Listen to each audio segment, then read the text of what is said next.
guys, welcome back to Panic Button Podcast, where we discuss mental health, what we're going through, how we're going to get through it, how we figure it out, everything all in between, everything good, bad.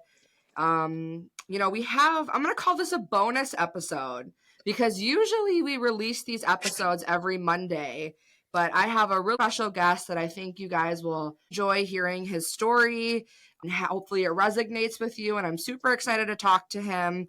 Today we have Nick Thompson, who starred on Netflix series Love is Blind Season 2. And Nick believes everyone has a story to tell and should shine as their authentic self.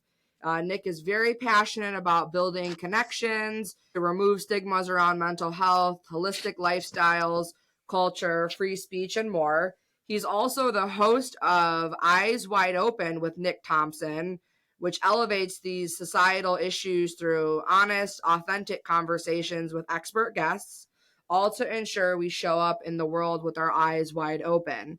He's also a founding member of the UCAN Foundation. Nick is dedicated to ensuring that all reality TV cast members are afforded mental health and legal services before, during, and post filming reality shows. He's all about honest communication and removing stigmas around mental health. Super excited to have him on here. Nick, are you with us? I'm with you. Thanks for the nice intro. And thanks for having me. Yeah, super excited to talk to you. Fellow Chicagoan over here as well. And we are enjoying 60 degrees in February today, which is wonderful. I know. It's good.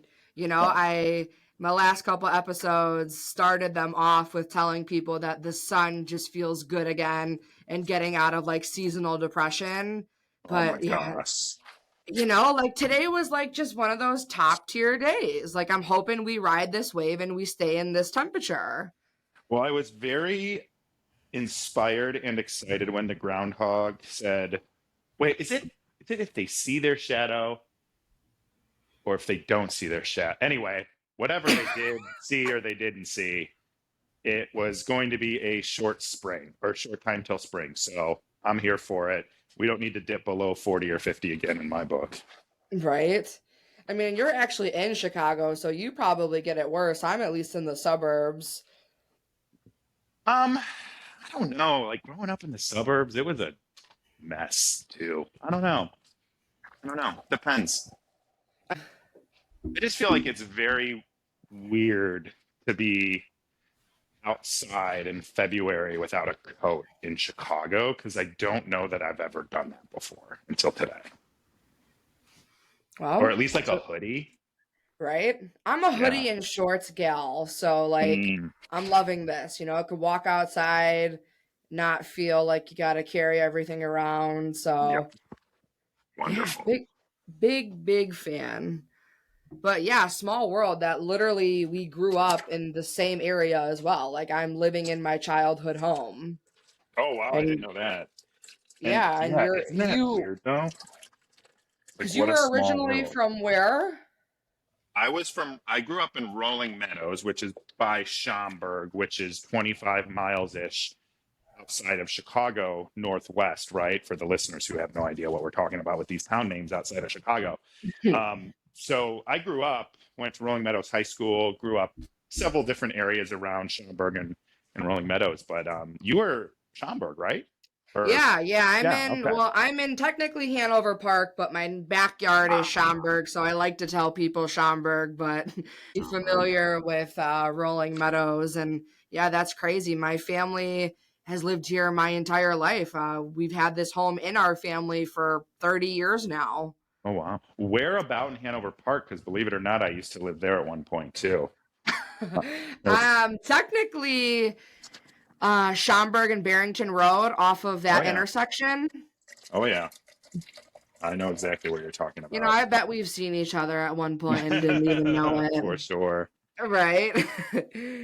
But yeah, I mean, small world when honestly, like you do just figure that out about people.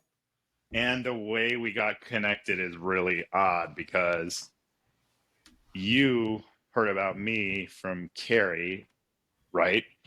Who heard about me from Todd Rennebaum. They're both Canadians. And then there's like them introducing us, and we're practically neighbors. Right. Right. It should have been the other way around. Right. I should be like, oh, yeah, I know him. We're like neighbors. He grew up right by me. Exactly. Yeah. But we have these people, like you said, yeah, in Canada that are like, oh, here's this guy. It's like, oh, really? He lives like 40 minutes from me. So random. Or 2 hours, depending on traffic. Let's be clear about Oh that. my God, right? Yeah, that's honestly the worst. I don't know how people do it. That's not probably what's kept me out of living in the actual city is I can't do it. It's too much. Oh my God. I know. And like I told you before we were recording, like I had to postpone this a little bit because I had to go to my office for a workshop today. And I spent the day there, obviously. And gosh, I left around 4. Oh, when did I leave? Well, anyway, it could take 30 minutes to get there. It took over an hour. It was just brutal bumper to bumper traffic. It's just awful. And thank God I don't have a car because of my road rage. That's part of it. Like I just don't like driving. I did it from the city to the suburbs for too long. And now I'm just like, I shouldn't have a car. It's triggering to have a car. Well, honestly, I feel a lot of people who live in the city don't. Like, it's just easier all around. So, yeah, it is, especially when it's nice like this and you don't need to bundle up to walk to the grocery store or something. Yeah, no, for sure. So, I guess kind of like jumping into this and giving the people what they want, because I don't think they want to hear us just shoot the shit and be like, so we're from Chicago. What are you doing today? Right? Talk about the weather. Just talk about what we do. Exactly. I feel like you're right though. People from Illinois like always have shit to say about the weather. Because we never know what's going on, and the weather people don't know what's going on, and we're just trying to figure out what we got to wear today, and we have no idea most of the time. I know it's never safe to put away your winter coat because you don't know. Yeah, that's exactly right. You know, you never know. You put it away, and then like next week we can have 12 inches of snow again, you know? Well, it wouldn't surprise me if we get one more. We had such a light winter. Anyway, let's stop talking about the weather. This is what people in Chicago do, though, because we're all so like... I know, we're really showing where we're from right now, but it's fine. But we'll just say it must be a suburbs kid thing then. This is how we were raised. Exactly. But yeah, you know, like jumping into the nitty gritty, for those of us that don't know, you are a founding board member of the UCAN Foundation. Do you mind telling us a little bit more about that? Yeah, I absolutely am happy to do that. So, as you mentioned, I was on Love is Blind season 2, and where I got married and then subsequently divorced a year and a few months later. But what had happened was my experience was very, I don't like to throw out the word traumatizing in like a non-meaning way, but like my experience was very jarring, but the whole experience at the same time, everything happened so fast that I kind of felt like I lost control of my life. And I have I have managed to really work on my mental health before all of this, get to a place where I was managing, my depression that I had been dealing with since I was a young kid. And I really felt like I had everything going. I had a great career. I owned my condo in Chicago in Wicker Park. I got my dog. I just had everything, except I was missing the opportunity to share it with someone. And dating sucks. I can't even imagine what it's like now, but it's back then in 2021. It still sucks. I hear nightmare stories, and my therapist is always like, when are you going to get back out there? When are you going to get back out there? And I'm just like, I have no desire. I don't even know where to start. And you're like, do you even hear the shit that people are saying? Like, are you crazy? Do you want me to throw me to the wolves? I can't even imagine, because it was batshit crazy like 5 years ago. I just can't even imagine what people say and do now. And back then it was like, the unsolicited dick pic women would get, or I would get ghosted, or one time even stood up. Like, who does that this time Oh, of, that's crazy. yeah. So anyway, so when I went on the show, my life got I felt like I lost control of my life, and I felt like life was happening to me. And then I was not an active participant in it. And when the show came out in 2022, that was supposed to be, the best year of my life, right? I had gone on this crazy, quote, experiment of a show. I had met someone that I actually fell in love with, and I believe actually fell in love with me too. And we got married, and we were building a life together. And then this moment at the end of 2023 where I had hit rock bottom, and I had gone through a public divorce. My mental health was trashed. I was smeared and misrepresented in the media, in interviews, and that partially led to, I'm supposed to say partially led to, was a contributing factor, however you want to put it, to losing my job. And so in the course of the year that was supposed to be the best year of my life, I had a new marriage that didn't work out. I did it in the public eye almost very quickly, let's say, after the show released. Things were not well. And going through that, and then a few weeks later, or a few days later, TMZ leaked the divorce filing before I had, everything happened very fast, but before I had told my family that it was over, before my close friends knew, but before any of my extended family, extended friend group knew. And I was just sitting there. I remember it was December 22nd, 2023 or 2022. And I was sitting there and I was like, this is the worst year of my life. And I don't really know what to do. And I don't really know that I have the mental capacity to do so. And when I was thinking about the whole experience, and what triggered it was I did an interview with a psychologist for a Psychology Today article about the impacts of mental health on, or impacts of reality TV on a person's mental health. Her name was Dr. Isabel Morley, who also ended up founding the UCAN Foundation with us. And I did several hours of interviews with her from the first moment I got my first DM about being a potential cast member of the show, all the way through where I was right there. And that was the first time that I had done that, because I had just felt like I was so in the moment, dodging bullets all the time, that I just never processed anything. And that moment, I kind of hit rock bottom.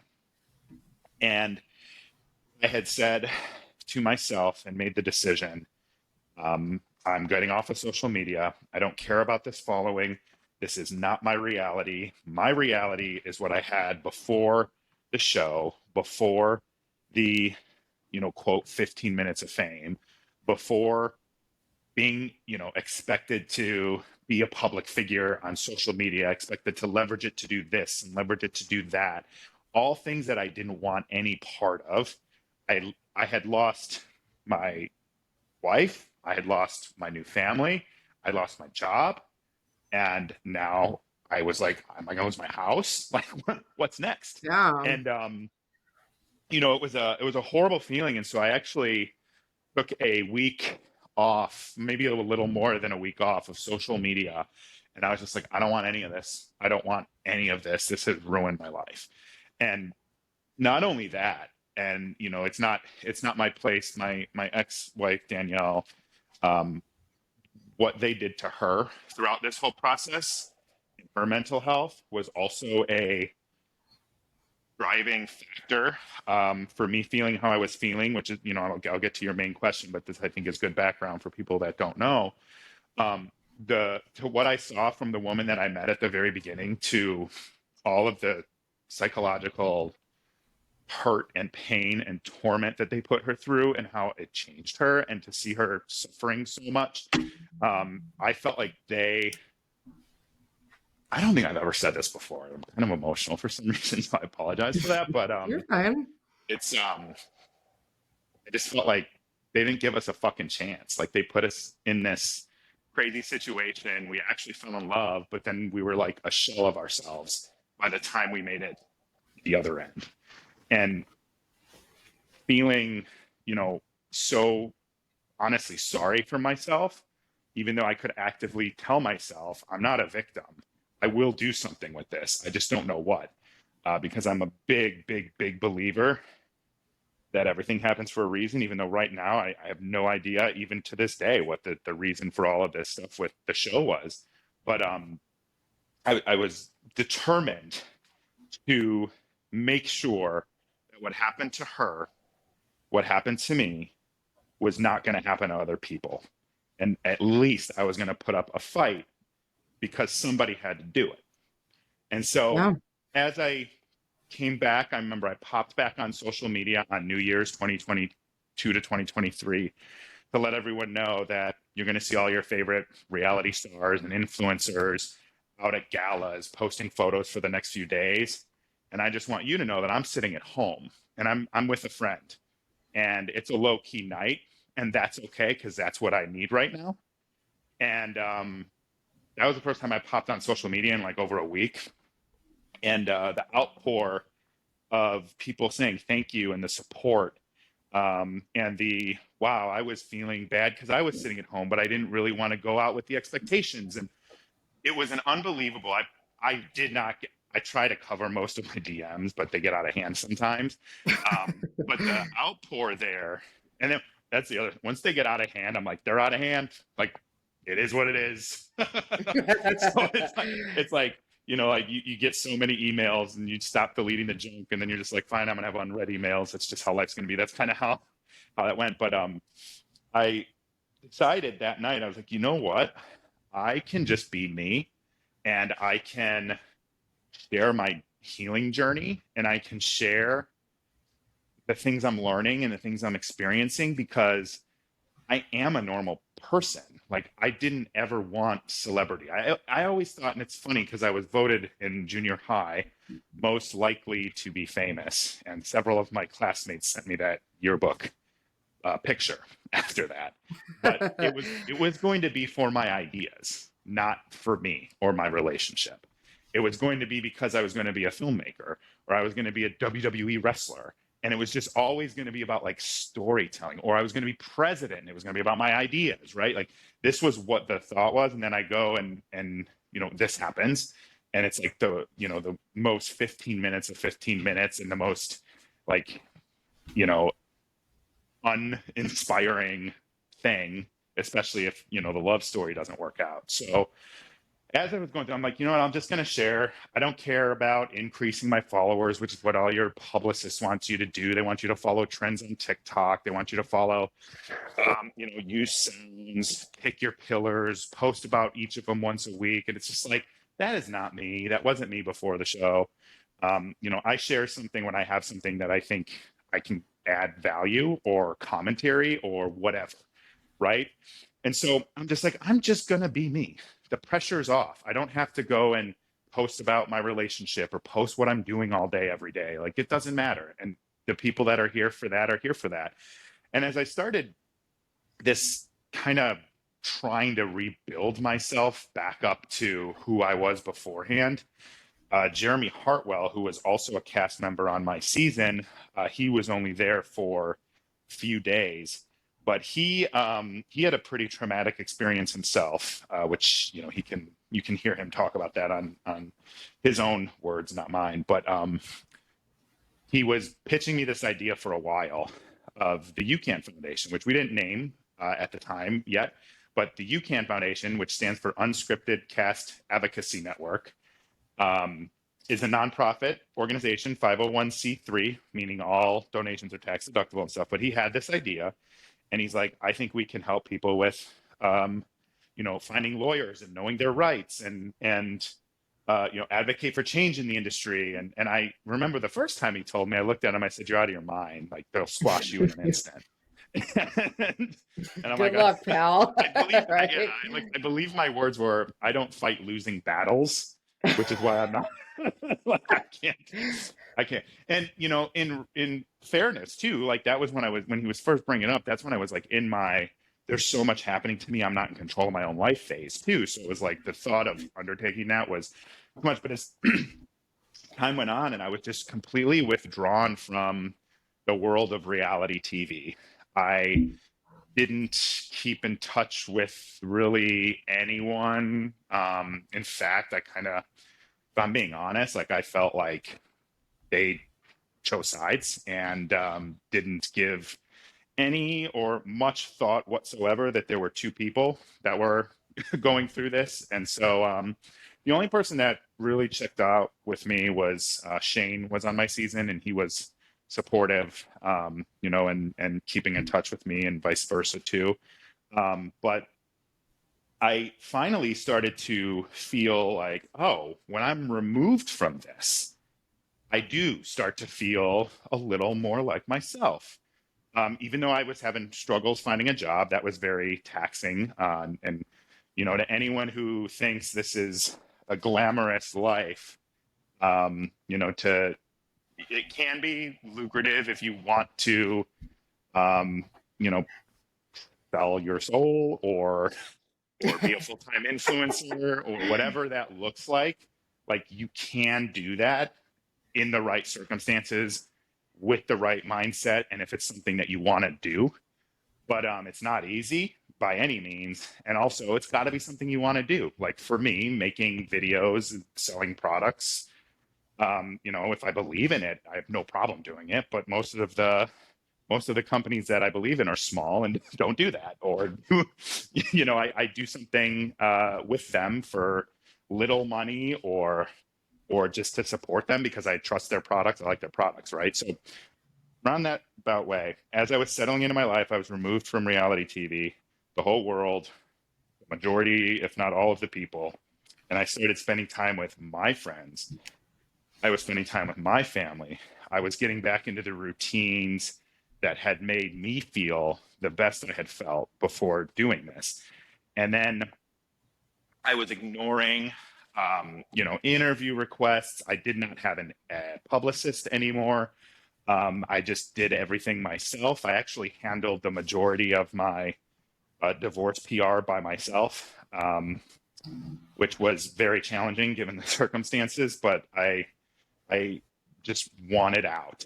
And as I started to get out and as I started to be away, I started to feel better. I started to be around the people that I wanted to be around, doing the things that I wanted to do, getting healthier, all of that stuff.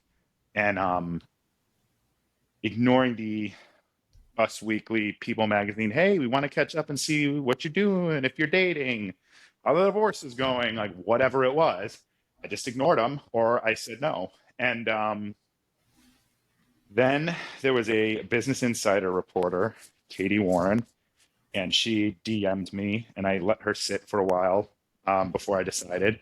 And she was doing what I call an expose on the production and psychological warfare of production on people who are on specifically this show. And so I sat there and I was like, kind of in a place where I had started to process everything. I was still very hurt by my divorce. I was missing my new family. That wasn't my new family anymore. And I kept thinking to myself, if no one else is going to do it, I'm going to do it because someone has to do it. And this mindset that I have, and exactly, that I have and I have had for so long in my life, that if something isn't right, I have to say something. But I want someone else to do it because I don't want the burden. I don't want the attention. Like, that's just not who I am.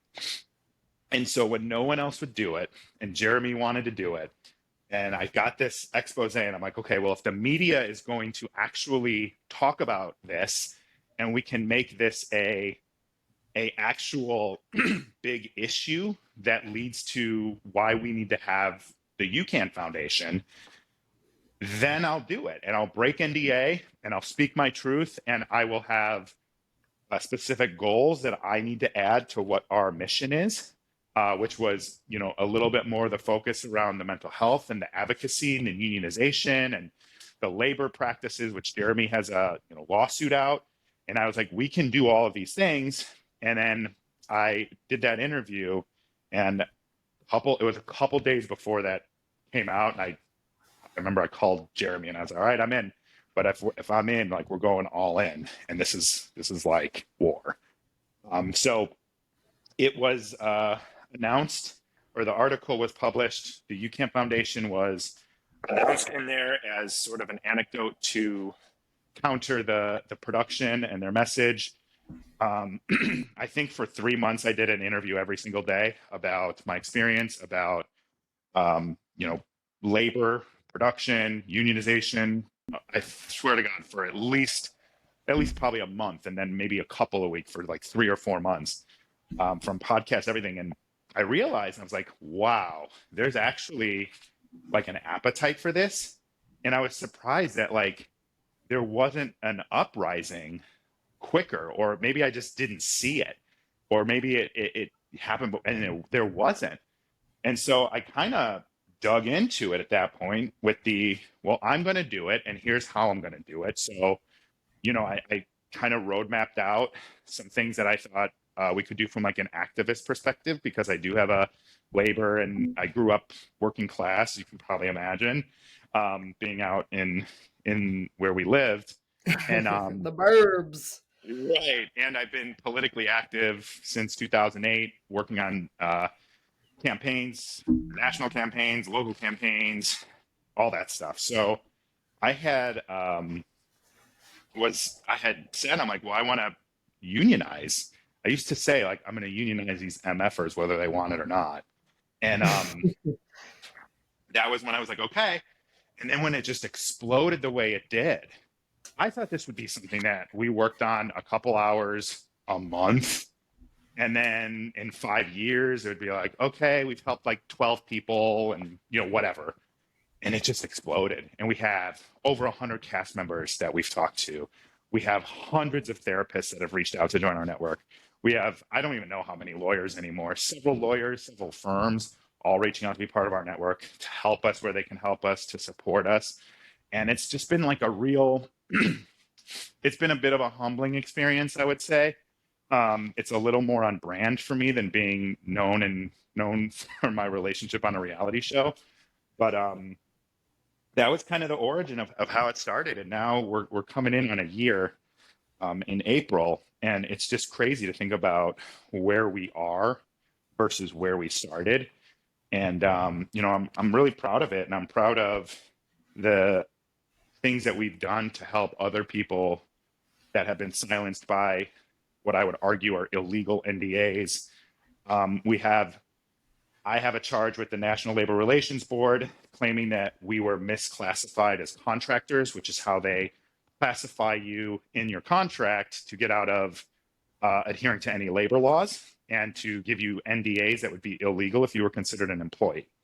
So my goal there was to get the National Labor Relations Board, which basically is the federal government entity that they don't get to determine much, but they get to determine labor.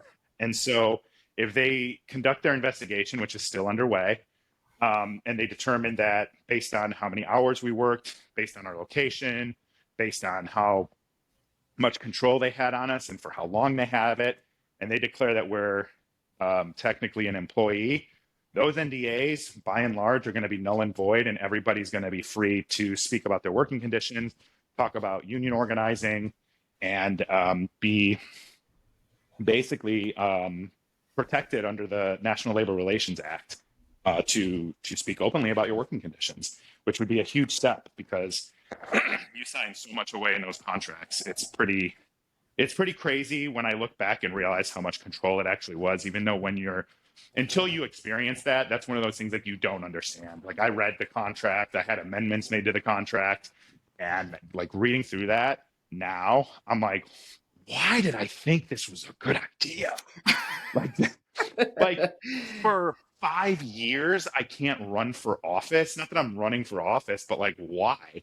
For 5 years, you can tell me what I can and can't do from like a show perspective, for a year after the show comes out, you have to approve every interview I do. And that's where I had the amendment, because I was like, I do interviews for work.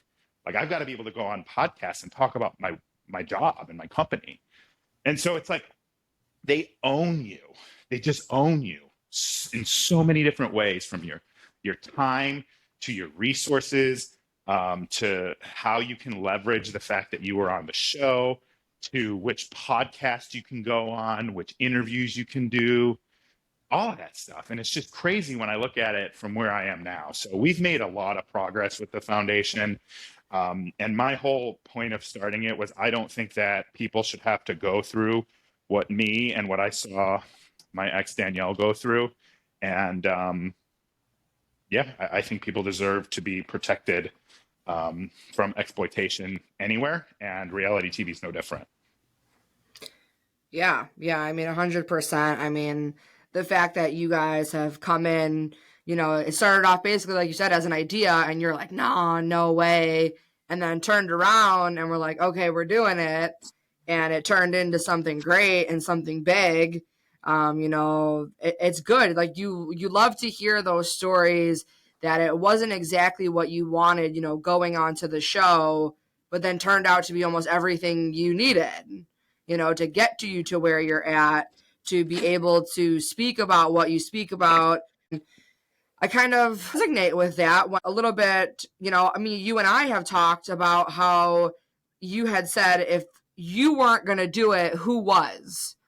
And that's always my driving force behind the podcast itself is, if I'm not going to do this, if I'm not going to give someone the platform to speak, who's going to do it?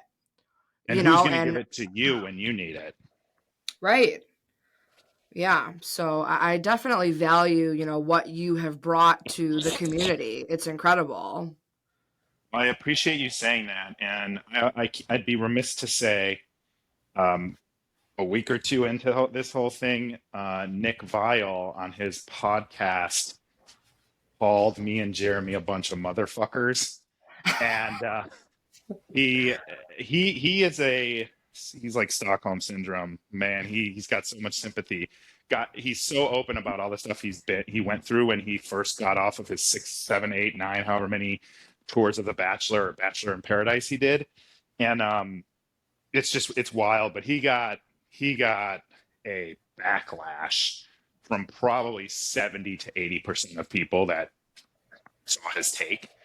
And he even had to shut comments off. At one point, people couldn't mention him. Like, it was on social, it was rough for him because he had such a bad take. But it also was like, thanks for your platform, bro. Like, he thought he was going to come in as the gatekeeper for reality TV and say, this is not a thing. And people were going to agree, and that was going to be it. And then I was like, holy shit, if they're sending Nick Vile to talk shit about the foundation and me personally and Jeremy personally, then they must be concerned. So, it's like that old saying that's used to be Gandhi, and now I don't think it's Gandhi anymore, but first they ignore you, then they laugh at you, then they fight you, then you win. And they're fighting. Yep. Pretty much out of the gate, they've been fighting. That's crazy, and it's just, I couldn't imagine, like, and I know that you had mentioned you never thought that that's like what you wanted to do, that you were happy with where you were at, and then like you kind of got in the public eye. Like, I'm like, I'm good over here, I'm gonna go underneath the radar. Like, like, but it's true, we don't think about as much as we should. Love watching reality TV, but we don't think about the reality of reality TV and how detrimental that can be to someone's mental health. Yeah, and I think there's the people that say, well, you signed up for, or you knew what you were signing up for, and there's so many. If someone wants to have that conversation and come in it with an authentic, open mind, I'm more than willing to have that conversation with people, because I think it's one of those things, like I mentioned earlier, until you go through it yourself, you have no fucking idea. Like, you can think, like, I thought I knew. I just talked about this with my therapist Tuesday. I'm like, I was so sure that I knew what they were doing. I'm confident in myself. I'm not going to be manipulated. into saying or doing something that I wouldn't say or do in normal life. And so I was like, I've got this. But what I didn't account for with how the entire structure of the whole thing is like manipulating and manufactured, right? Like you're not connected to the internet. You're out of your daily routine. You're sold this story of like this could be how you find your love. This could be, the greatest thing that ever happened to you. And we're not like those other shows. We really want to help people find love. And you buy into that, whether Oh you and yeah. you hear something or you see something, like you want to believe it, even if in the back of your head you're like, whatever. But like the whole setup and the whole system is manipulative. It isn't just a producer manipulating you or triggering you or being cruel to you or making you say and think negative things about yourself. Those all happen, but that's like the base level shit. That's the stuff that everyone can see a mile away coming. But it's like the structural stuff. It's the moving you from hotel to set, the not seeing sunlight, I didn't have adequate access to food and water. The sleep deprivation, the not being in your support system, being out of your routine, like not having your pets, not having your sister, your brother, your siblings, your parents, your whoever your support system is, whatever your system is, every single day that gets you through your day. And whether you have, mental health challenges or not, that structure is so taken for granted that when it's taken away from you and you're put in a manufactured setting, you're already being manipulated because it's not real. Then on top of that, you want to talk about editing and frankenbiting, which frankenbiting, for those of you who don't know, is when they take a line of dialogue or any kind of dialogue from another scene and they put it in a scene where it's not in context and it didn't actually happen so that they can tell the story they want to tell. Or Oh when my they God, I edit, hate that shit. it's bullshit. And they edit stories out of order. Jackie Bonds has been very open from Love is Blind season 4. Yeah, there's 6 already. I just can't even keep them straight. From season 4, they edited a scene where she was ending her relationship, and she ended that relationship. Then the next day, went and told the other guy she wanted to have a relationship with that she wanted to. They flipped those scenes to make it look like she was unfaithful, basically. In the That's order, so that bullshit. yeah, and she went through hell, and still to this day has fallout from this shit. And it's like that's like a complete disservice. And again, like, you really know what you're signing up for when they can do that stuff? No, you don't, until you Yeah. watch it on TV and you realize that didn't happen that way. And I'm being gaslit by a TV show that everybody else thinks is real. Oh yeah, because you would never know from the Oh outside yeah, looking in. yeah. And so like the way that these things are done, and I'm working with moveon.org, which moveon.org/reality. We have a petition with them to just put a disclaimer at the beginning of every episode to say, don't forget, these are for entertainment purposes or only. They're heavily edited. Stuff can be manipulated for storyline purposes. Watch it for entertainment. Leave these people alone, basically.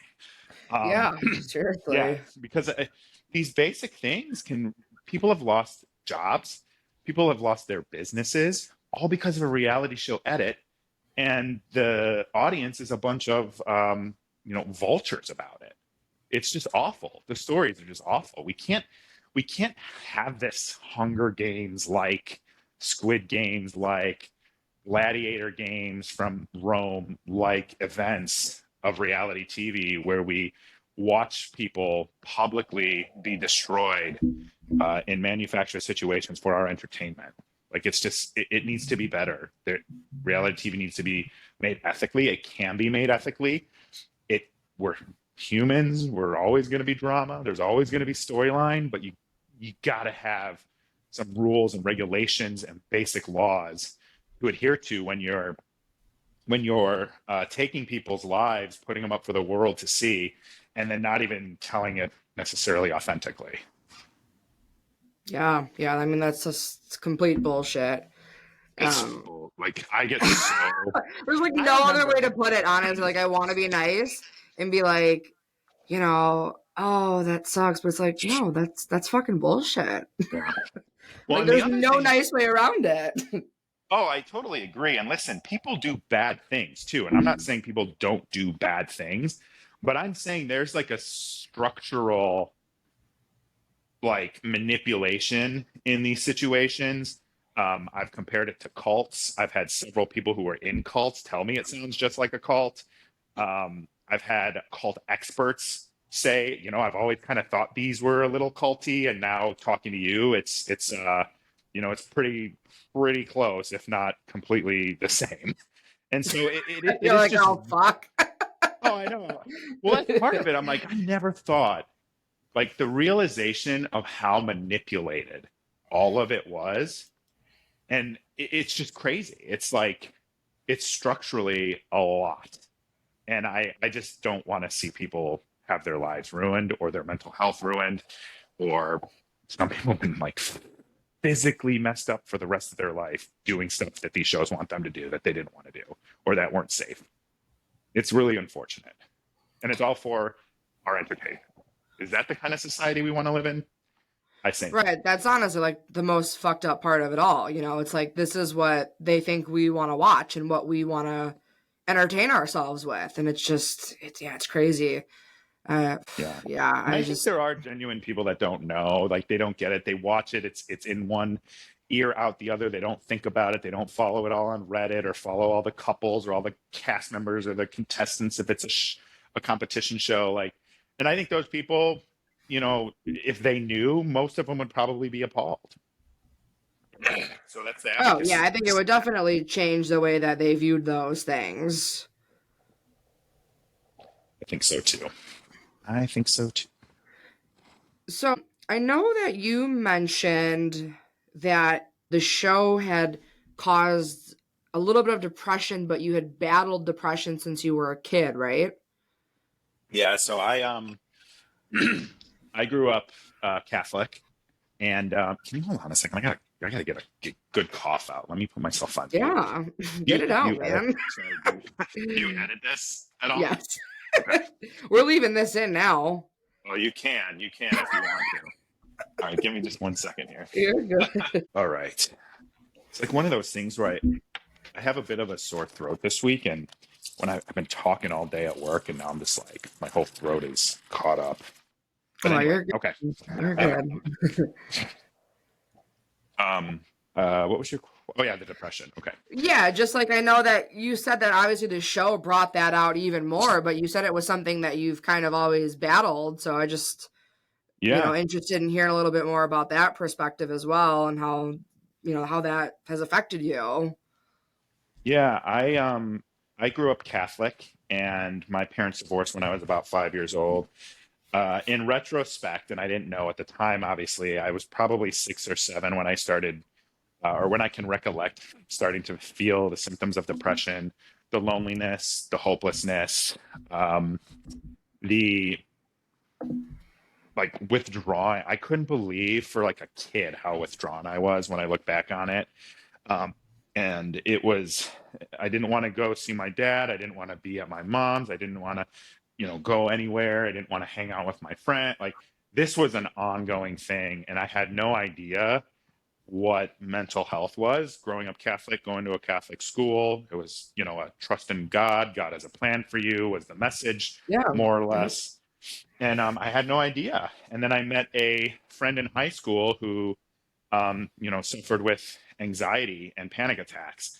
And I was very lucky to have known her. And she was very patient, let's say, with my ignorance and, took the opportunity to really kind of teach me. I don't even like not on purpose, but like teach me about mental health and teach me about these things. And that was when I kind of started realizing, like, I think I got this depression thing. And I was probably like 16 or so, and I started having like suicidal ideation where I would just sit around and sometimes I would just think about how nice it would be to like die, which is awful to say, but I think a lot of people can relate to feeling that way. And I it wasn't something I could talk about in my family. It wasn't something that I, maybe a school counselor, but I was embarrassed about it. So it was like this whole thing, and I just dealt with it, and I would withdraw. And my honest to God self toxic habit is that when I'm in a bout of depression, I completely withdraw. And it's just, I've I've pinpointed the moment I felt this, started feeling this way, but like it's the feeling that I have that I have to handle this alone. And as time went on and I got a little bit older and I tried therapy in my early 20s, I didn't, I tried several medications, like nothing lasted long enough, right? It was, some of the medications would work for a little bit, some of them would have a absolute opposite effect of what they're supposed to do.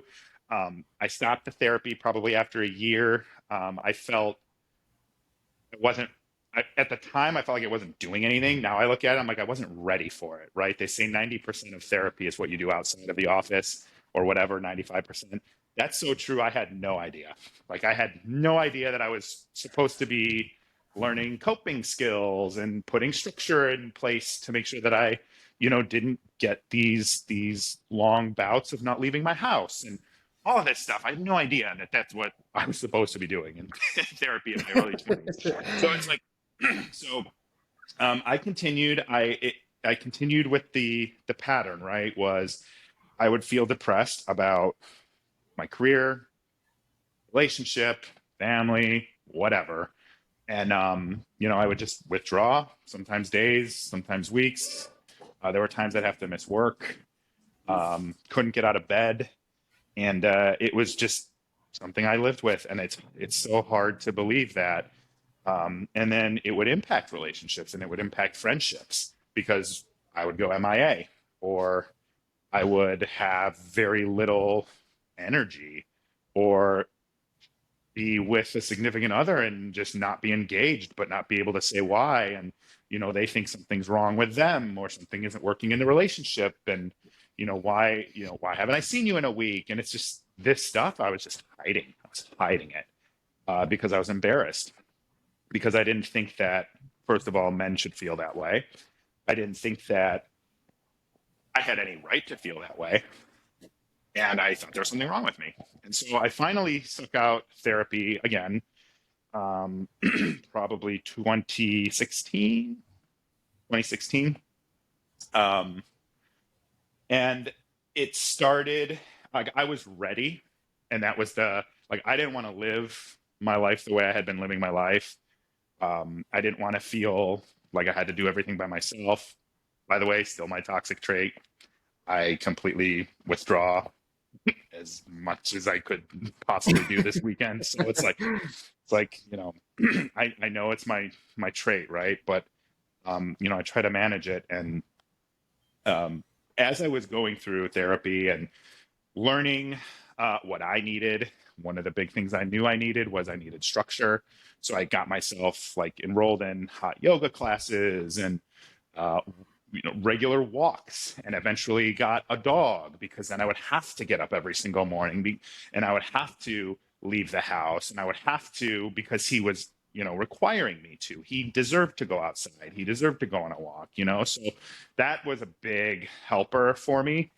And then thinking of like, well, if something happened to me, he would just never know why I was never around, and so it like helped in those kind of ways.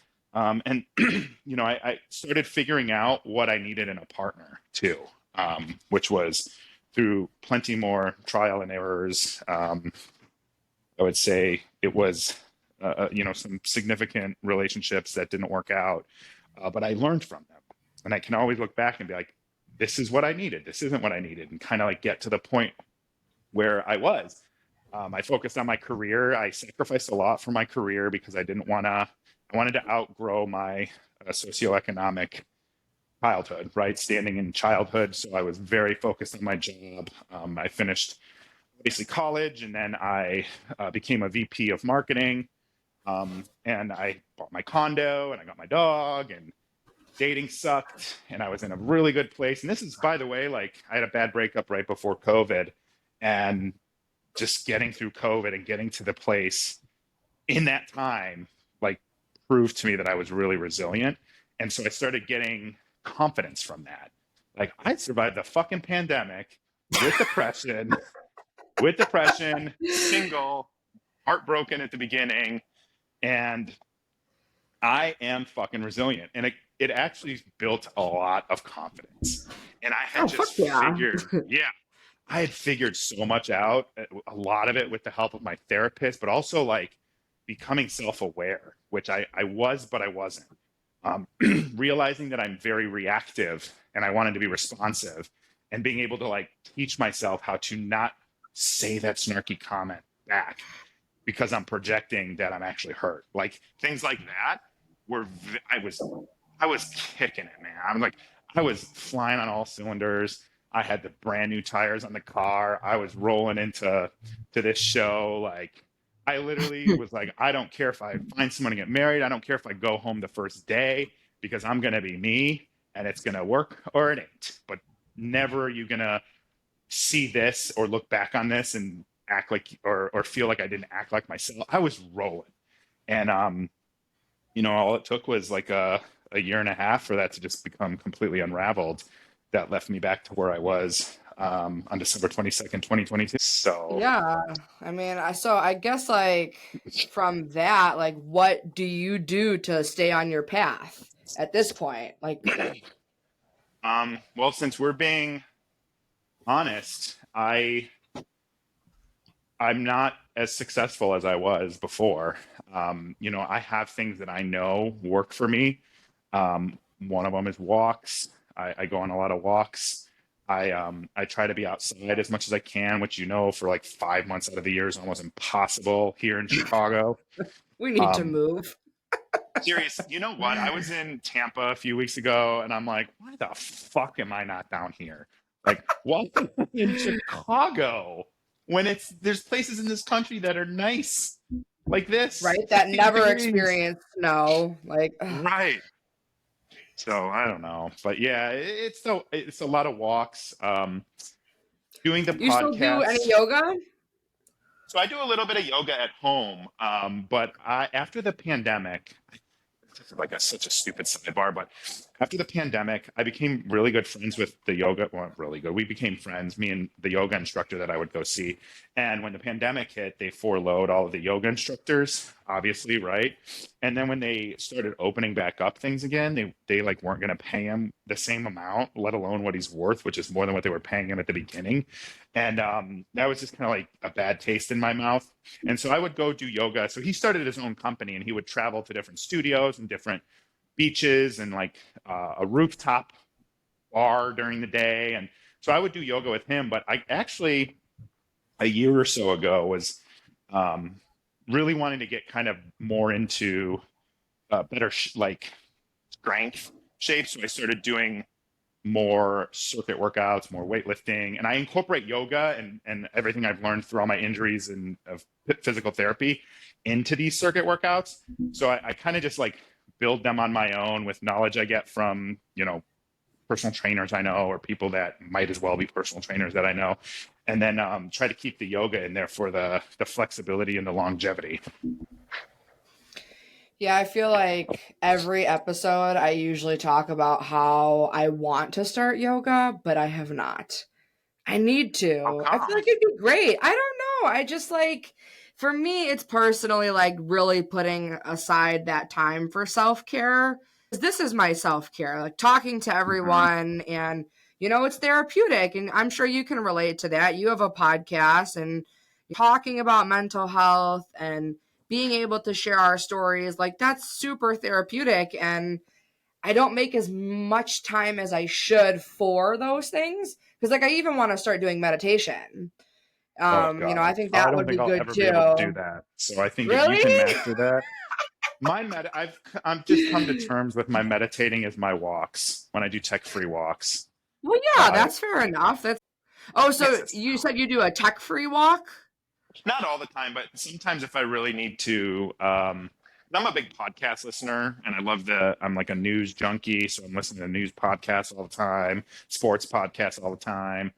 Um, but sometimes I'm just like, I just need a break from all of it. I want to like hear the cars drive by. I am in Chicago. Hear the cars drive by, maybe a little bird or the wind blowing or something, and get the sun, just like focus on the sun, because the sun is we're like taught that the sun is this thing that's trying to kill us, and we got to put all this sunblock on all, but like the sun is so good for you, especially when it gets in through your eyes. It helps your body produce serotonin. It regulates your circadian clock. This is not my words. These are Dr. Andrew Huberman, who's one of the leading neurologists in the world. And so just getting that is very therapeutic for me. Moving my body, very therapeutic for me. Doing the podcast is usually very therapeutic for me, because I, like you, I like to hear people's stories. I think everyone has a story to tell. Everyone should be able to tell it. Yeah. Must be because we grew up in the same suburbs that we're on the same wavelength. So if you leave Illinois, let me know, because I am too. Here we come, Tampa. Right? I don't think I would do Tampa. I don't know if I'd do Florida. I don't know if I would do Florida, but just it's always tempting when I go visit somewhere new that I'm like, do I really want to go back to Illinois? Like, should I? My family's here, so. Yeah. I always remind myself when I'm like eating in these other places that they typically don't have as good a food as Chicago. So, and in our area, like we have everything. True. Or I think to myself, like, I know it's only 3-4 months, but summertime in Chicago you can't beat it. But that's why there's snowbirds. So yeah. Who knows? Right? That could be your next move. Could be. So, you know what? Just figure out where it would be. Yeah. I would I don't know if Florida would be it, but again, like just somewhere with the sun a little bit more. Cause like you said, honestly, like I've been talking about this like the last 3 episodes, just how good the sun feels and how we don't realize that it's so therapeutic to like be one with like the outdoors and like, really what that can do for mental health issues. It's just so uplifting. And fortunately, like I had bad seasonal depression this time around, and I never have before. Oh, really? You've never had it at all, or was it just extra? No, honestly, like I don't think that I've ever really experienced it at all. And since my anxiety and my panic disorder has been a little bit on the higher end since November, going into obviously the winter season, I think it just kind of was like a double whammy, and it was like just really hit me. So it's just incredible how great it feels to see the sun again. And I probably will continue to say this until the winter again, because we gotta be happy about these spring months that are coming and summer that's coming. So yes, exactly. Do you mind me asking, like, did something happen in November, or did you just kind of hit a wall, or what? Because I feel like they do compound. Like, I remember, I was doing TMS treatment for depression, which I had signed up for, and then my whole divorce started happening, and I'm like going through TMS for depression, treatment for depression, which is, do you know what TMS is? I don't. Okay, so I forget exactly what it stands for, but it's like a magnetic stimulation to the part of your brain that experiences depression, and it like kind of like this is layman's terms, it like reignites the dim parts of your brain, and it helps like 67% of people experience improvements in depression. I'm going through this, which you go daily for like 36 sessions, I think it is, and you're in and out. It's like 20 minutes. You're in and out. But I'm going through this, and they're doing their weekly check-ins. How do you feel? Fill out your chart. Like, do you think it's working? I'm like, honestly, like my life is so crazy right now. I don't know that it would. If it was working, I would know.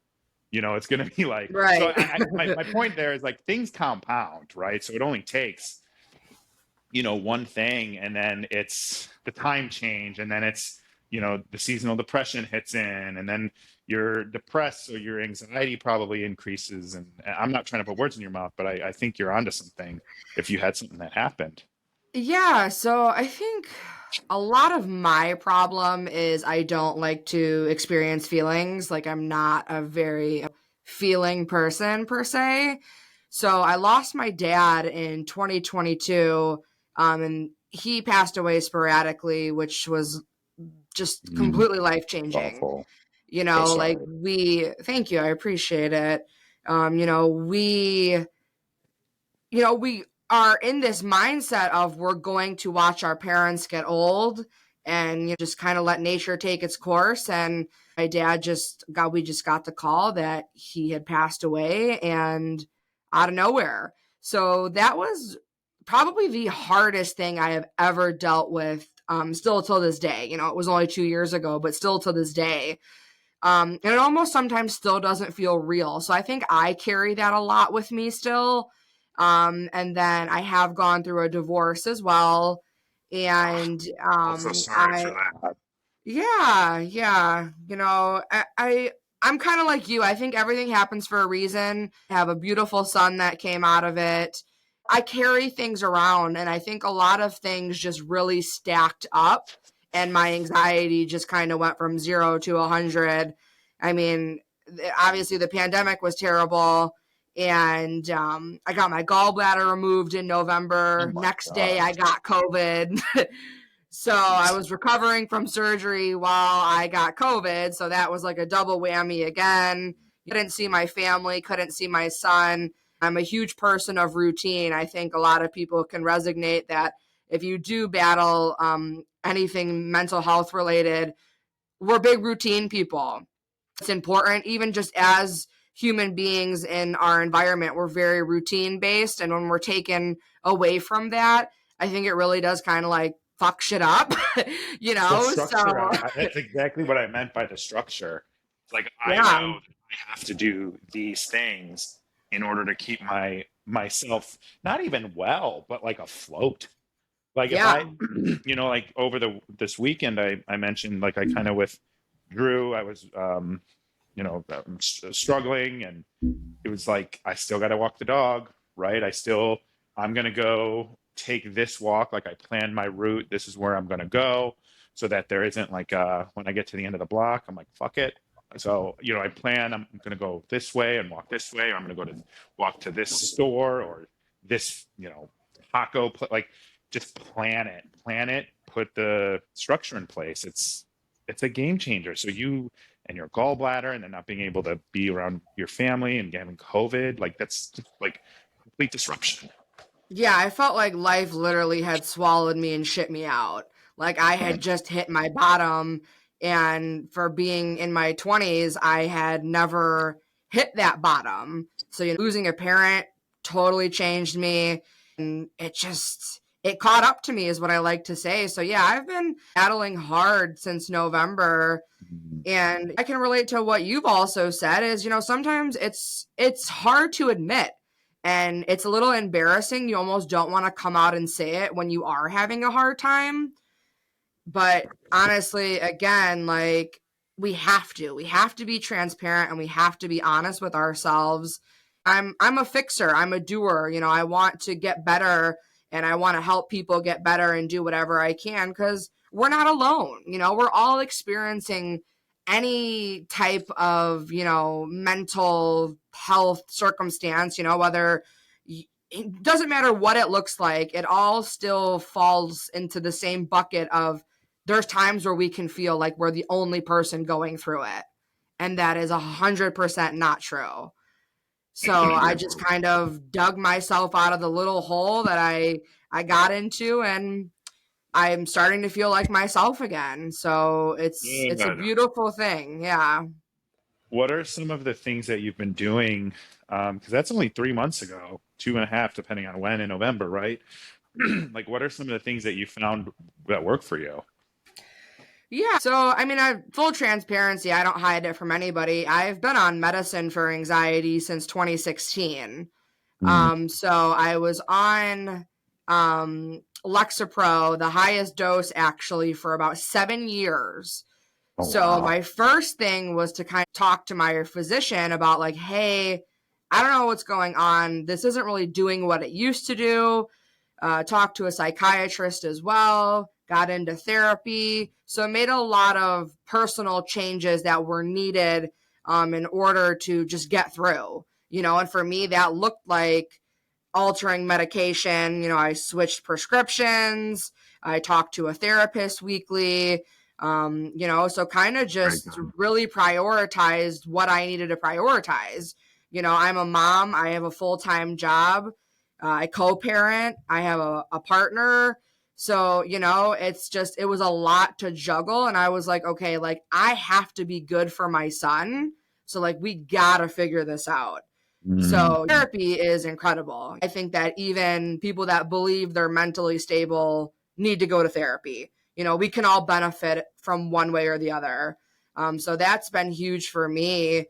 And honestly, just I started to journal. I started Yeah. to read books, self-help, anything that I could. I tried to like collect all of these things and put them in my tool belt. And I always say, and I think you kind of mentioned it as well, I wasn't going to be a victim to this, and I'm still not. And Mhm. I've told that to people that have listened to other episodes. I'm not going to say that anxiety is my life. I just have It anxiety. doesn't It's part of define my you. life. Right. Yes. So it's changing your mindset as well, that anxiety might happen every day and it might not happen every day. So it's accepting it that has really helped me stay on a good path, that it might happen, it might not happen. And if it does happen, I'll figure it out like we all will. We're going to get Yep. through it. I love hearing you say that, and I'm proud of you for having that mindset. It's really it is, it's funny because I have said almost all of those things too, where it's like one of the big, actually, this is probably the biggest thing that I learned in therapy was that there's nothing wrong with me, one, right? And then part two of that is, um, this is a part of who I am, but it's not who I am. And if I separate this piece of me that I wish I didn't have, but also I don't know if I would be the person that I am if I didn't have this. I don't know if I would have the empathy for people if I didn't suffer with these depressive symptoms and feelings myself. So it's like, what do I want? Do I want to be a person who doesn't have depression and then lack these key fundamental pieces of my personality or risk not having those? Or do I want to be a person who understands and recognizes that this is a part of me, but this doesn't define me?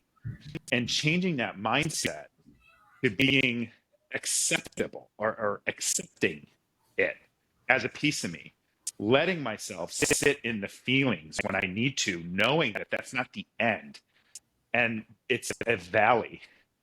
And you don't, when you're going through peaks and valleys, when you're in a valley, you set up a tent, you don't build a house and buy property, right? You're just staying there for a minute and then you're on your way up to another peak. And just like reminding myself of these things, that like these feelings too shall pass and they will come back. And that's okay because I have the tools in my toolkit, like you said, to manage those things. And that's what's going to be the differentiator. And that's also something, with the whole show thing.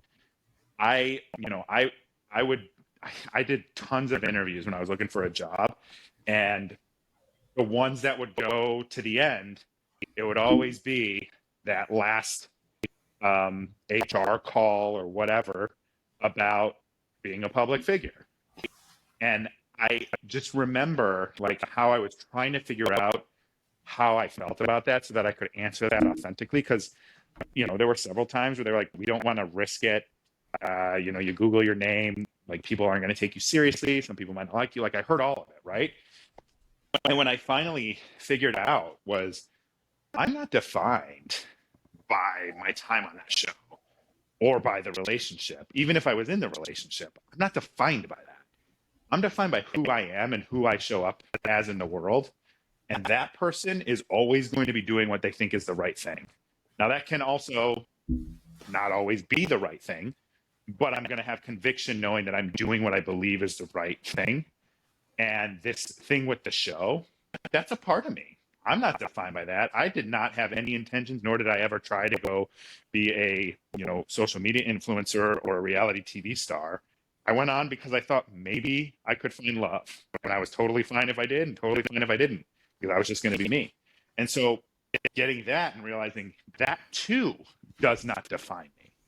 That too is just a piece of who I am. And it's something that I did. And all of these things can be true at the same time and contribute to the puzzle that is you. But it doesn't mean that that's the entire purpose of the puzzle. Each puzzle piece has its own function, right? Yeah, I mean, I couldn't say it any better. Like you said, it's going back to that accepting that I would sit and I'd have a panic attack and I'd feel awful, embarrassed, all the things that come with it. Why me? Like almost having a little bit of a pity party. And it's just like, now I know that that's not who I am. It's just part of me. It doesn't define me. So it's almost, I've talked about this as well, giving yourself grace and being nice to yourself, because there's a lot of times where we really beat ourselves up and we're our hardest critic. You need to be nice to yourself. You need to be understanding and know that some days are going to be bad and some days are going to be good. That's the reality of life. And as long as we have the tools and the support system, I don't think there's anything we actually can't go through. I completely agree with you. And I think you too should recognize, and I'm going to tell you for what it's worth, being a new friend here, but from everything that you've shared and what I know about you, you're very resilient as well. And the fact is, it's not just you, it's not just me, it's everybody listening, because it's coming at us a mile a minute across every possible channel imaginable. And if you're listening right now and you've made it through the last minute, you're doing a good job. Could you do better? Sure, but we all can. Got to do the best you can with the tools that you've got, the best you can with the circumstances you are dealt, and show yourself some grace, because it is never going to be perfect, and that's okay. Yeah, it means a lot coming from you that you see that resilience, because sometimes we don't see it ourselves. And it's just been incredible being able to speak to you and have you on here and really just be able to talk to you and hear your story. A lot of people don't expect, I guess, a humbling person to come out of kind of a crappy situation. So I watched your season of Love is Blind. I can't say that I didn't. So it's very, very good to see that you still found the good. And it's very humbling to be able to talk to you, and consider you a friend. And yeah, I'm just so grateful for what you continue to do. And I'm just happy you shared your story with us again. You don't need my platform to do that. You have your own things. So just taking the time to talk to me and let my followers hear you, like I really, really appreciate it. Well, I appreciate you, and I am happy to be a guest and hopefully help you and your audience get closer. And we're all in a community together, and I think that the more we can do to support one another and lift each other up, accept each other, acceptance, and recognize within ourselves the good and the things that we can do and accomplish. One thing I do want to say, if you don't mind, about what you just said. So you said I'm finding the good in this. I don't know what the good is in this. I ask myself a lot lately, why did this happen? And what is my learning? I don't believe that my legacy is going to be starting the UCAN Foundation or being, one of the first people to speak out, or in the history books for like starting a union. Like, that's not my goal. That's not my purpose. And I think I thought it might be, and now I'm realizing like that's not my purpose with all of this, and I have to figure out why I would be. Everything happens for a reason. That I'm still trying to figure out why I went through this and go through this. So the lesson from that is, it would be a really good, nice end to the story to say, and then I started UCAN and we changed the industry, and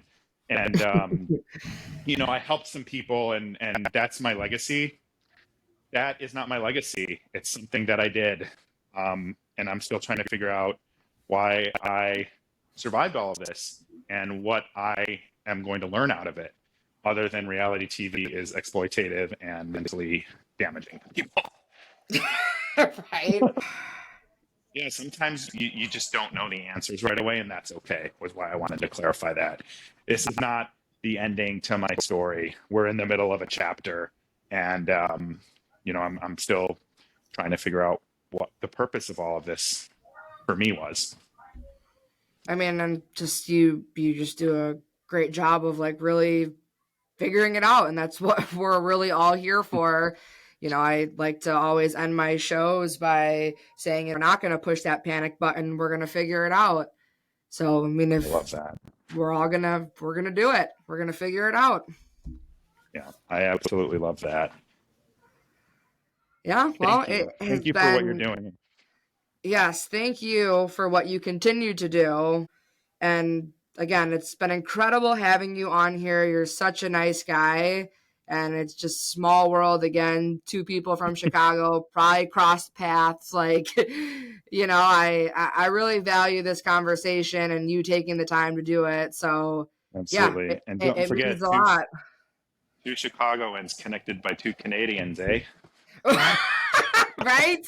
We got to talk to them and change this. Right. That's a shout out to my Canadian friends up north. But yeah, it's been a pleasure. I appreciate you having me on and having an honest conversation. You're a great advocate for this community. So again, thank you so much, Nick. And yeah, we're not going to push that panic button. We're going to figure it out.